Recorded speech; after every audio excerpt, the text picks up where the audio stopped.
Well, I know what you're thinking. It looks like it's always sunny in Wales. I can tell you it's not. I've just been picking my days very carefully, and it's pretty chilly today, but it is nice and bright. So a few things to do. Well, I said that my camera work might be a little bit different, and I know when I came to edit my last video, I remembered fairly swiftly why I upgraded my camera, and that was because this camera doesn't really have any image stabilization on it. So whenever I'm moving about, it does make you feel a bit seasick, so apologies for that. I'll limit the handheld camera movement to the minimum I possibly can. Right, it's been very windy. Let's have a look at that bit of fencing that I started to put up and see whether it survived.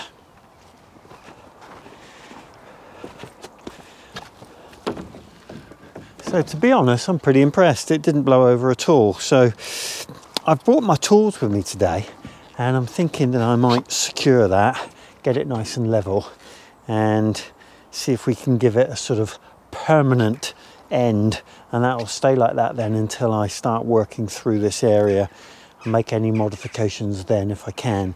I'm anxious to get the top level, so I'm going to get a long length of wood and just rest it across the top before I start making any fixings. So I'm going to fix that. I've got something else to fix because I get a gentle reminder most videos that I've not put any washers beneath those tapping screws in the corrugated iron at the end there, and the fear is if it really blows hard it will rip. So those washers are probably quite important. Thanks for the reminder. So this is my toolbox, literally a tool box. Right, a spare battery, some bits and some washers. And I put all my screws into a little bag this morning. I figure what I'm going to do, rather than take any of those self-tapping screws out, I'm going to add a few extras with the washers on, and then it'll be a real belts and braces. Right, that's the right bit. Get that in the end. Select myself a couple of decent washers, and well, there isn't a huge choice in here, but there's certainly enough to do the job. And then I just got to pick some locations where I haven't already popped a screw in, like, let's see, yeah, like that one.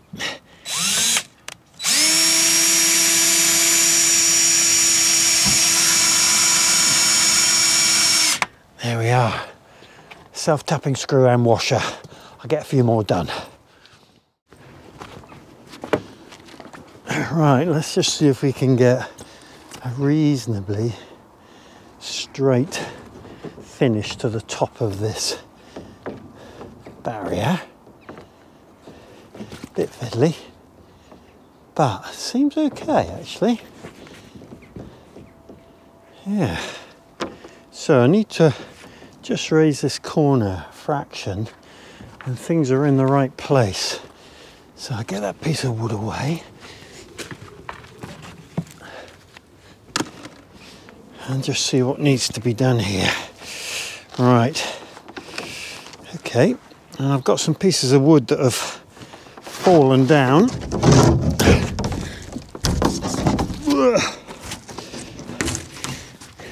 So it's about getting a decent fixing here, which is not particularly easy. I'm going to be fiddling around with it, I think.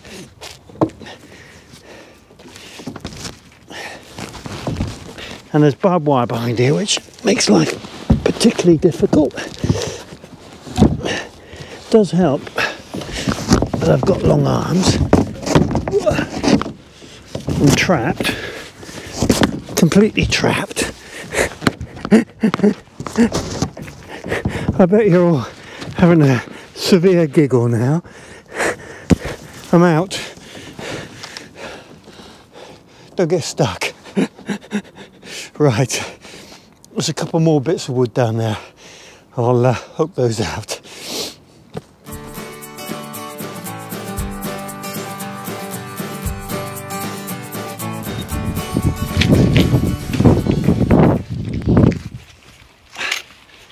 nice and level now. I've lost my microphone muff, bear with me.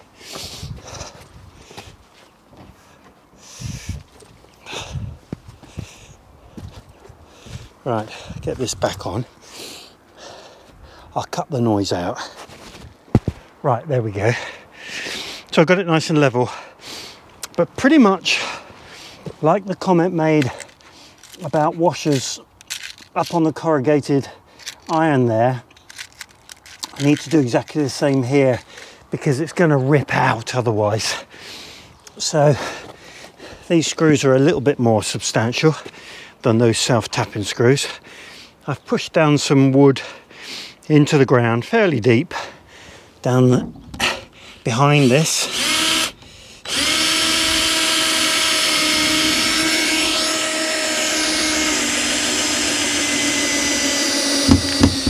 And there we are, the washer gives it more support. That barbed wire is going to give me trouble today. Right, a couple more in there like that, maybe one or two with washers there. And then I just need to fix this end, which I'll work out a method.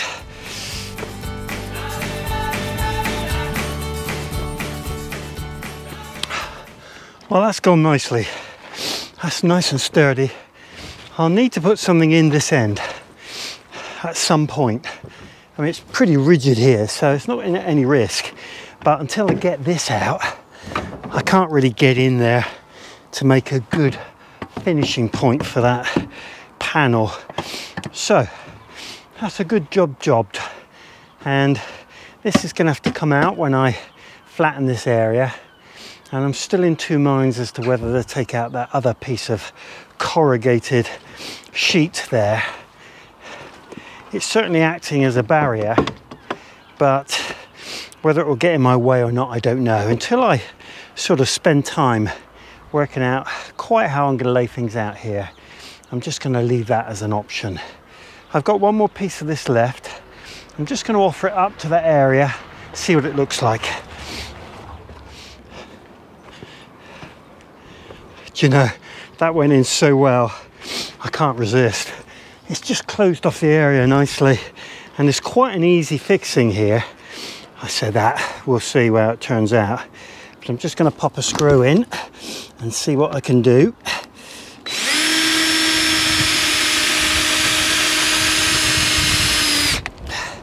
There we go. I think it will need a couple of washers. I've got one on the floor. So I'm going to put a couple of screws in, and then I think that'll be me done on this for a bit. Well, I don't know what it is about straight lines, but they do make things look tidy, don't they? So I think that's pretty much me done in this area for now, and that's good and solid all the way through. I can take these bricks out of the way now, and when I come to just working things out here, I've got a reasonably square space to work in, and part of the challenge will be thinking about how I position the shed in this area, getting it level and deciding on what size is most appropriate. But one thing I have learned from standing down here is that there is a great view of the plot, the condensed plot, so I'm pleased about that.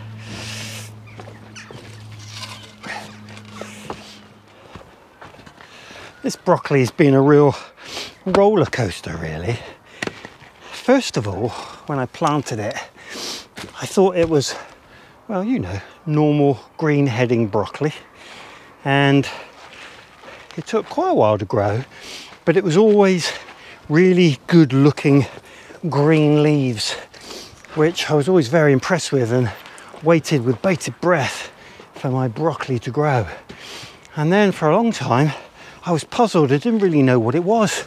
I didn't think it was broccoli, and in the end it's turned out to be, I think, purple sprouting.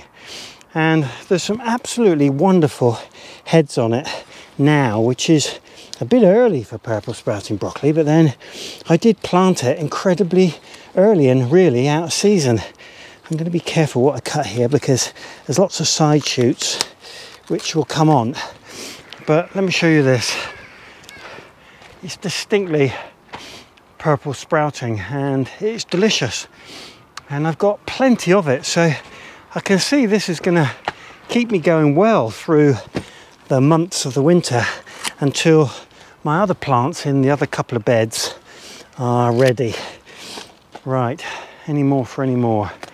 My order from Mrs. K is for some for today and some for tomorrow. Okay, I think that'll do me.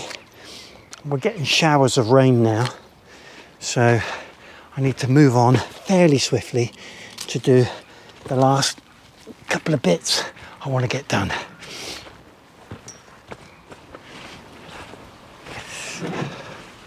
Well, it's time for me to put in another shift, and by that I mean a shift of compost. There's a chair appeared in this compost area, and of course my neighbour, my new neighbour who's taken over the coop, is keen to get on. I completely understand that, so it's incumbent upon me to facilitate that the best I can, I think. Why not embrace his enthusiasm and get my jobs done at the same time? So I'm going to be shifting some more of this wonderful compost, and I've got a couple of beds that are waiting for it. I think the way it's going, this compost is going to spread nicely around the whole of the plot. I think I might have some spare, which is not going to be a problem. I'll just store it in the new area. There's one or two options I've been looking at as to how to store some of this if it is left over. So I'll get on and spread a new bed.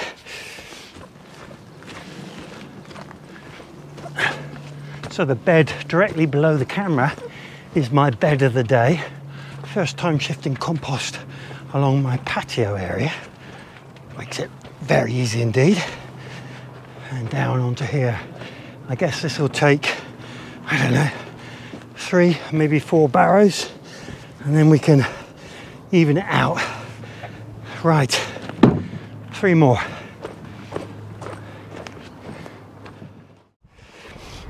Well, as you can probably see, it's really getting full now, and this is probably year 3, maybe 4 even. And whilst it does settle down each year and some of it seems to disappear, year on year it's been rising in these beds to the point now where I am actually mounding it from the sides. That's not a problem. It'll help to have an even thicker bed, and of course if you're not using raised beds you mound it anyway, so not a problem really. Right, I think that's my compost movement done for today, but I do want to shift a little bit of that homemade sort of green compost, which is taking a lot longer than this. So I'm going to put it into my first bay where I collect everything from the plot, or at least start to put a couple of barrow loads there. Well, this is the heap I was talking about, and it just isn't decomposing at the same rate as the horse manure does, mainly because it's got a lot of greenery in it, of course, because it's coming straight from the plot. And I think it's going to take probably 2 years to get to a similar level to the other compost. Well, I'm going to stick with it and put it in that end bay and just resign myself to the fact it's going to take longer. It's a good thing to move this sort of compost because it does get air into it. There's quite a lot of good stuff in here, so I'm hoping that moving it will just speed it all up. Right, one more. There's a lot of worms in here, which is good. Right, let's go. Oh, it's heavier.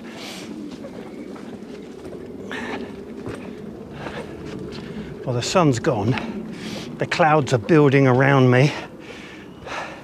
And the ground, which has got very wet over the last couple of days because of the torrential rain, is certainly becoming very slippery. So I think this might be my last load for today. Right, what's interesting is of course, I've raised this a little bit by putting the pavers on. So I'm hoping, tipping wise, it's going to be just perfect. Look at that. I think by the time I've got all of that heap of compost, or partially decomposed compost over here, this should be, well, probably filled to about there. But that's going to be another time. I hope you've enjoyed today's video. Bit of construction, a bit of preparation for next year. Well, if you did, why not like and subscribe and get my uploads every Wednesday and every Sunday at 8 p.m. Good times.